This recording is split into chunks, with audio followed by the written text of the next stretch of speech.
తన చిల్లర కోరికలు తీర్చుకోవడానికి పెద్ద పెద్ద భారీ గంభీరమైనటువంటి వ్యాఖ్యలు చేస్తున్నది అమెరికా అనేది మరొకసారి నిరూపణైంది. ఒకప్పుడు ఇరాక్ మీద దాడికి వాస్తవంగా అక్కడ దాని ప్రధాన లక్ష్యం ఏంటి? అక్కడ ఉన్న ఆయిల్ నిల్వల్ని దోచుకోవాలి. దానికోసం ఇరాక్ అధ్యక్షుడిని దొంగని చేసి చూపించింది, తీవ్రవాదిని చేసి చూపించింది. ప్రపంచం అందరికీ ఏమని చెప్పింది?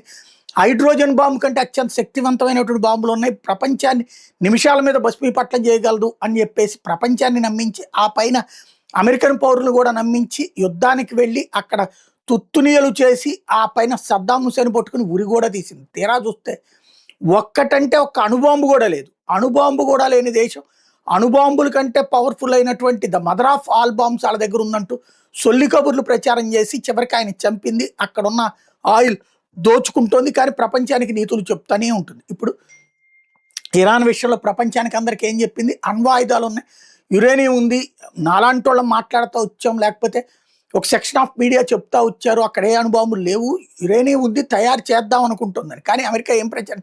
ఆల్రెడీ ఉంది వాళ్ళ దగ్గర, దాచేస్తుంది.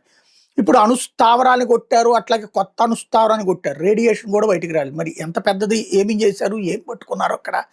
రెండవది, అక్కడ అణుబాంబు ఏమీ లేదని ఐఏఈఏ ధృవీకరించింది. మరి అణుబాంబు లేని దేశాన్ని అణుబాంబు తయారు చేస్తుంది కాబట్టి భవిష్యత్తులో పేల్చేసామంటే, ఆ లెక్కనైతే కనుక అణుబాంబులు తయారు చేసిన అమెరికాని ఎవడు పేల్చాలా?